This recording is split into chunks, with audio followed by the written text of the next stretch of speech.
नमस्कार, चक्रव्यूह में आप सभी दर्शकों का स्वागत है। आज चक्रव्यूह के सवालों के घेरे में हैं आपकी जानी पहचानी हरियाणा राज्य महिला आयोग की उपाध्यक्ष सुमन दहिया जी। बहुत बहुत स्वागत है आपका चक्रव्यूह कार्यक्रम में। जी सबसे नमस्कार पहले मुकेश। चक्रव्यूह में आपको बधाई कि आपने लंबी लड़ाई लड़ी और अपनी कुर्सी फिर से पाई।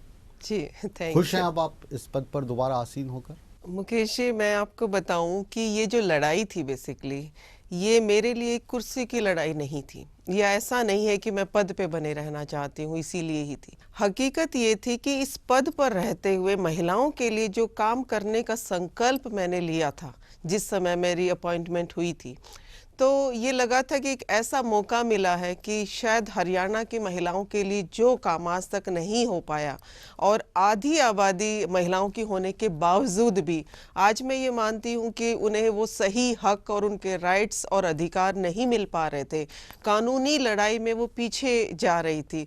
तो उन सब चीज़ों के लिए उनको ये समझाना, उन्हें बताना, उन्हें अवेयर करना अपने कानूनों के प्रति, और महिला आयोग का क्या फर्ज है, क्या कर्तव्य है, और वो सिर्फ और सिर्फ महिलाओं के लिए है।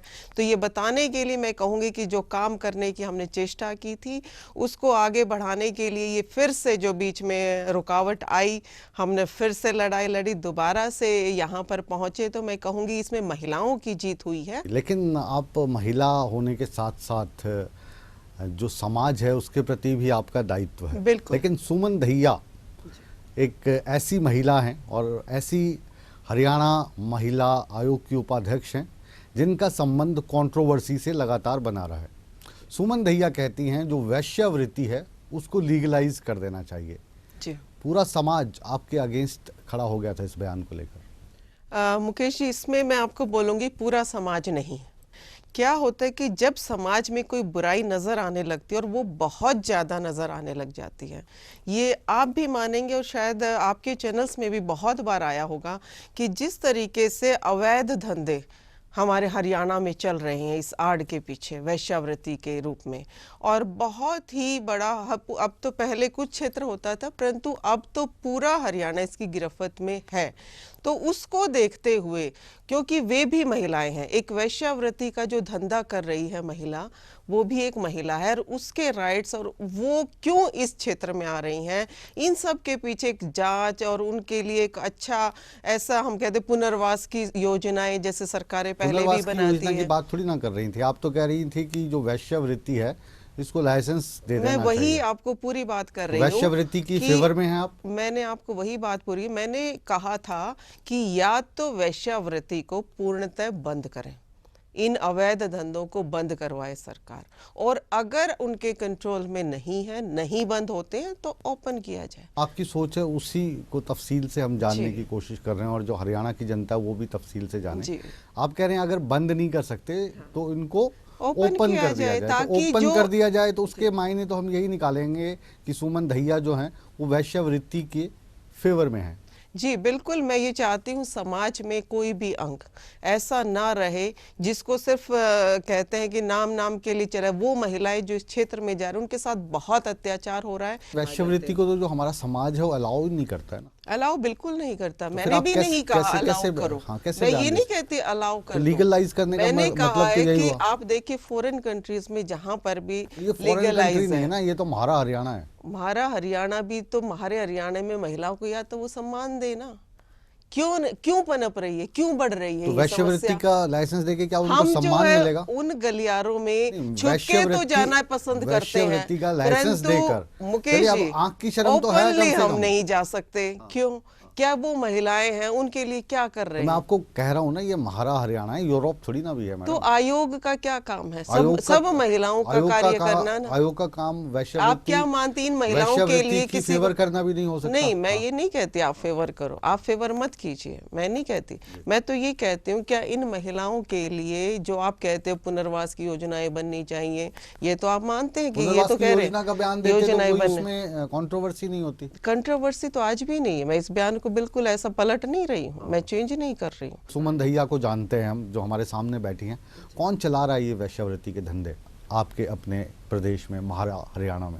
बिल्कुल आपने सही बात कही है। इसके पीछे बहुत बड़े बड़े, मेरे पास तो आयोग में ऐसे केसेस और मैंने मुद्दे उठाए भी जहां पर महिलाओं की शिकायतें आज भी आयोग में हैं, जहां पर ये लिखा गया है कि क्लियर तौर से कि मुझे जो है अवैध धंधों में जबरदस्ती ले जाया जा रहा है, और जो इनमें धंस गई हैं, जो बड़े बड़े गैंग काम कर रहे हैं। आज तो कौन चला रहा है?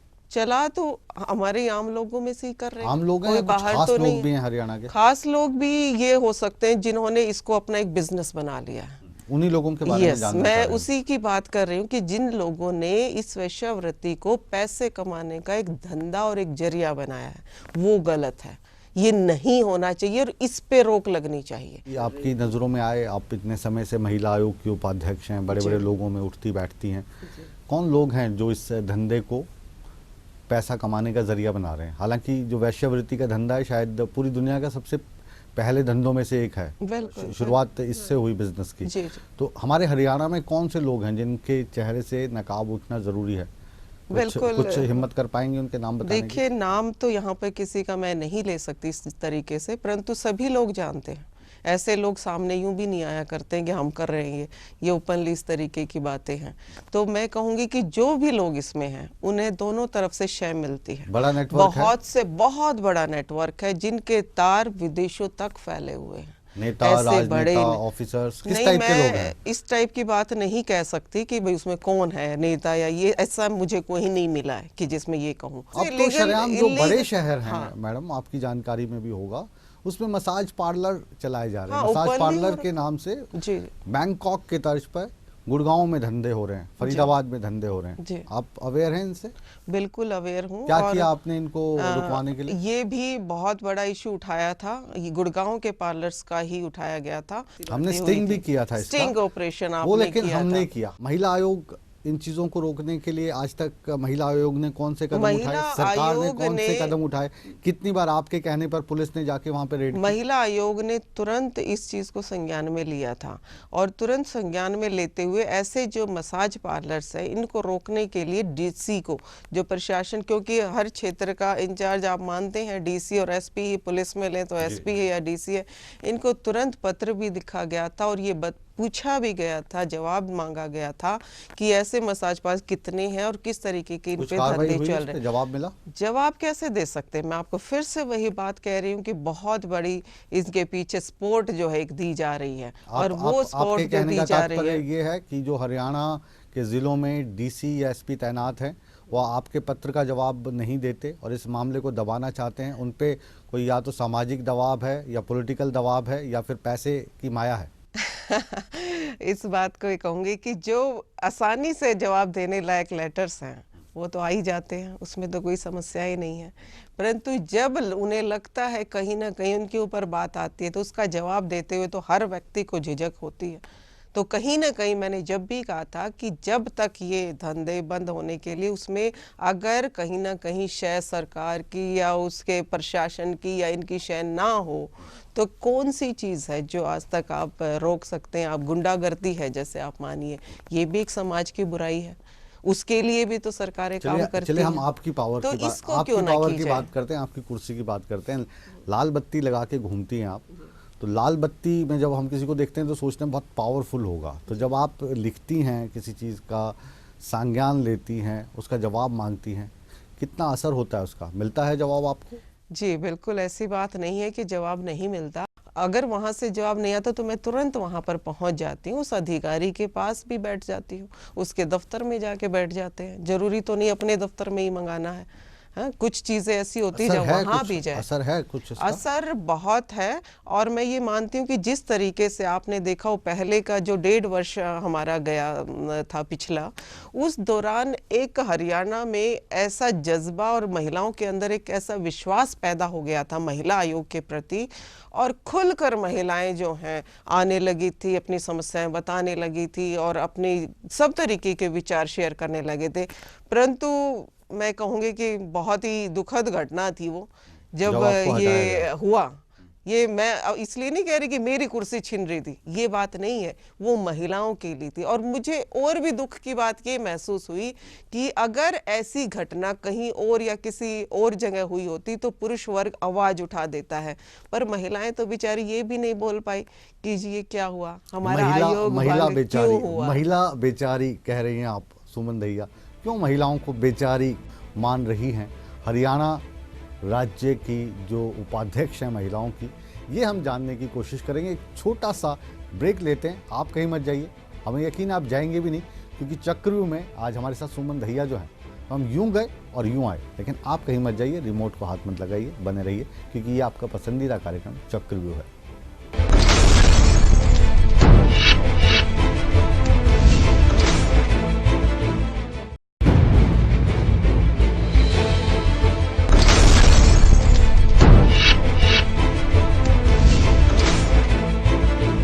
ब्रेक के बाद आप सभी दर्शकों का एक बार फिर स्वागत है। आज सवालों की चक्रव्यूह में है हरियाणा राज्य की महिला आयोग की उपाध्यक्ष, the glamorous lady of Haryana, Suman Dahiya ji. स्वागत है आपका। एक बार जो महिला का दर्द है वो ब्रेक में जाने से पहले आपके लबों पे भी आ ही गया। आपने कहा बेचारी महिलाएं जी। तो ये जो बेचारी शब्द है और ये जो बेचारगी आपकी भी हमें नज़र आ रही है, इस बेचारगी के मायने क्या हैं? क्या महिला हमेशा बेचारी बन के रहेंगी? आपकी बात बहुत ही अच्छी लगी मुझे और इसका जवाब मैं देना चाहती थी कि बेचारा वर्ड जो यूज़ किया गया वो क्यों किया गया, क्योंकि महिलाओं के कानूनों की बात सब करते हैं।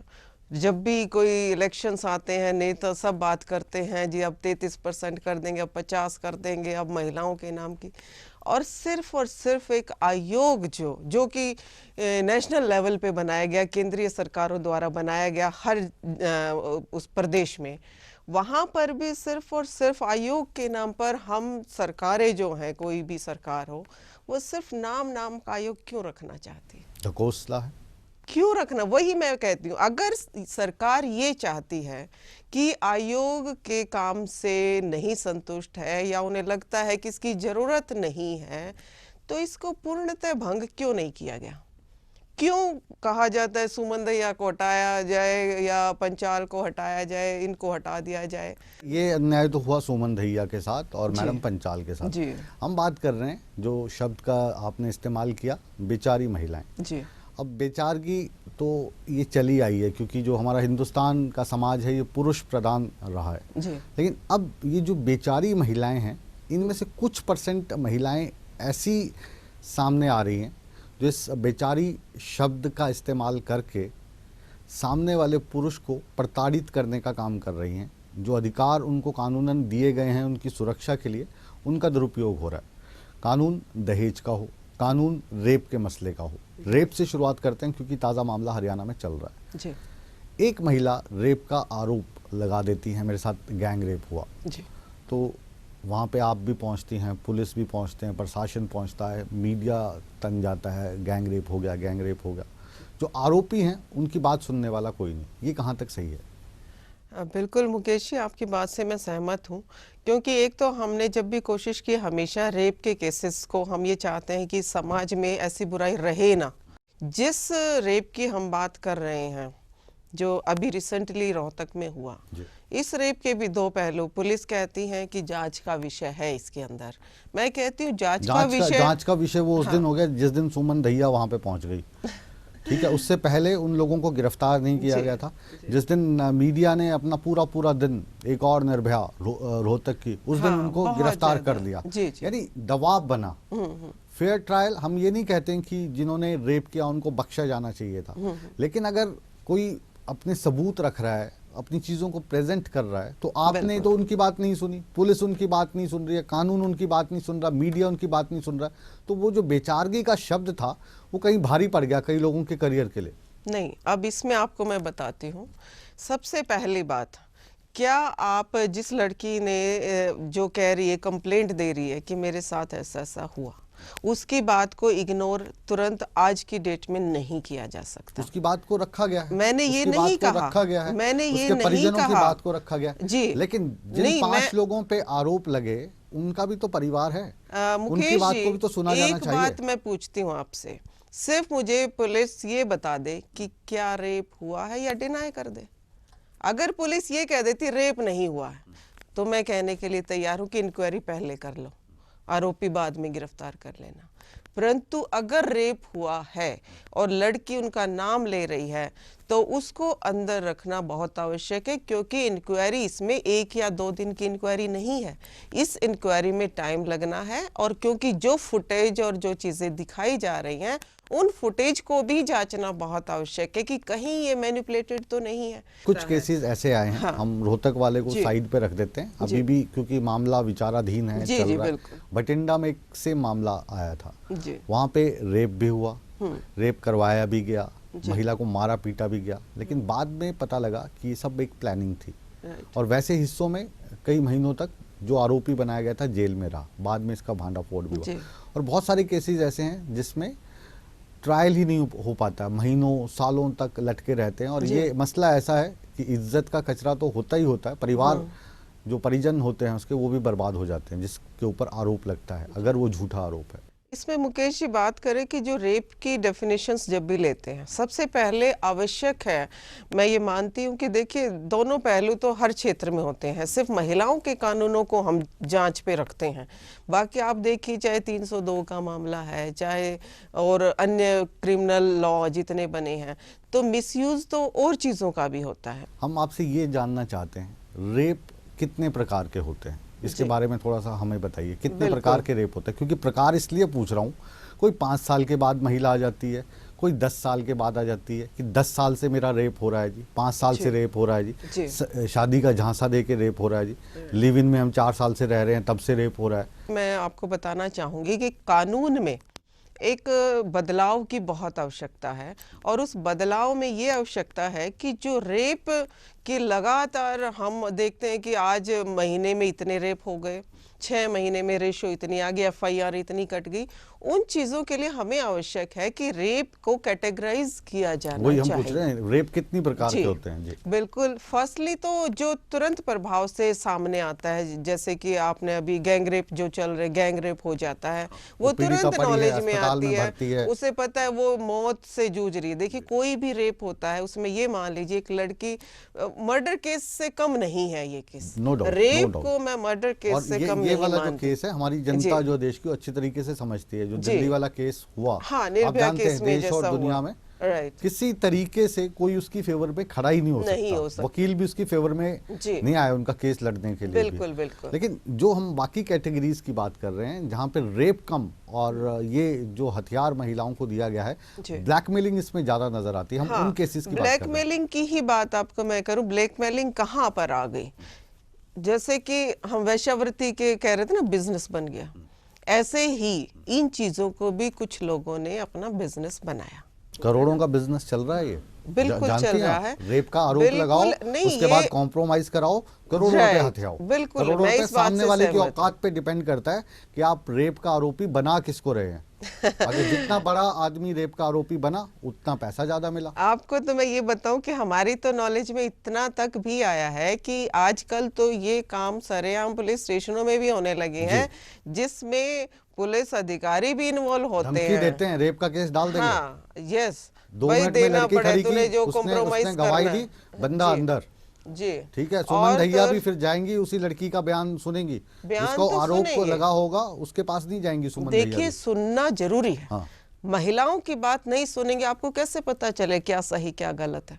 महिलाओं के बाद तो पुरुषों के पास नहीं, पुरुषों की बात की तो इंक्वायरी का मैटर हमेशा हर फील्ड में होता है। ऐसे ऐसे केस भी आए हैं कि कोई महिला लड़की वैश्यावृत्ति के पर्पज से वहां पे गई है, पैसे की ज्यादा डिमांड की, पैसे नहीं दिए, चलिए जी रेप कर दिया, ऐसे मामले आए हैं आपके सामने? हाँ, नहीं, ऐसा बहुत सी चीज़ें होती हैं। देखिए सब ये हमारी दुनिया में, हमारी सोसाइटी में बहुत सारे, मैंने वही दिमाग की ही बात करी, मानसिकता की बात कर रही हूँ।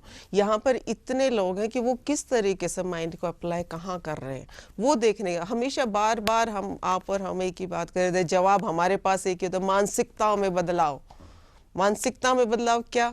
कि कोई भी क्राइम करने से पहले हम उस चीज़ को समझे, ऐसा ना हो कि सोसाइटी में हमें ये नहीं करना है, यही चीज़ें तो आती। रही बात जैसे रेप केसेस में हम बात कर रहे हैं, तो इसमें ये चीज़ें बहुत से, और इसमें एक आदमी ये चीज़ें नहीं कर सकता, इसमें बहुत बड़ा गैंग काम करता है। जो रेप है, जैसे बिहार में अपहरण जी इंडस्ट्री बना एक, राइट, वैसे ही हरियाणा के बड़े शहरों की बात करें या छोटे कस्बों की बात करें, रेप भी अब क्या एक इंडस्ट्री बन चुका है और इसमें सिलसिलेवार ढंग से प्लानिंग होती है, उसके अंतर्गत कार्य किए जा रहे हैं।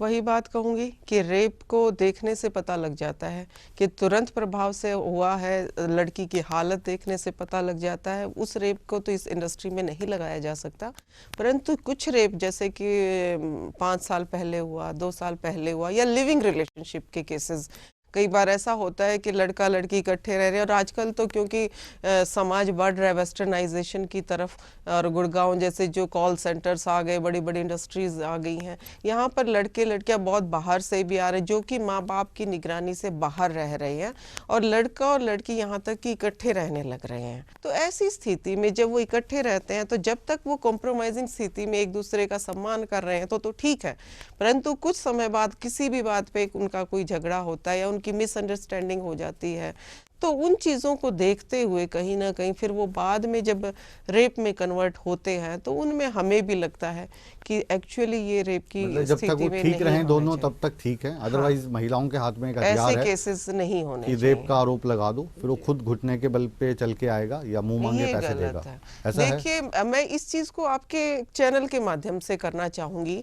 अगर आप बात करते हैं कि सिर्फ महिलाएं गलत करें, ऐसा नहीं, हम पुरुष भी ऐसा करें, हम कह रहे हैं कुछ, हाँ नहीं, मैं कहती हूँ जैसे पुरुष है, अब कोई लड़का है, अकेली लड़की तो नहीं रह रही, लड़के को भी तो ये पता होना चाहिए कि आप इस लड़की के साथ रह रहे हैं, तो उसे अवेयर होना चाहिए इस चीज के लिए कि कल को तेरे साथ ऐसा कुछ हो सकता है।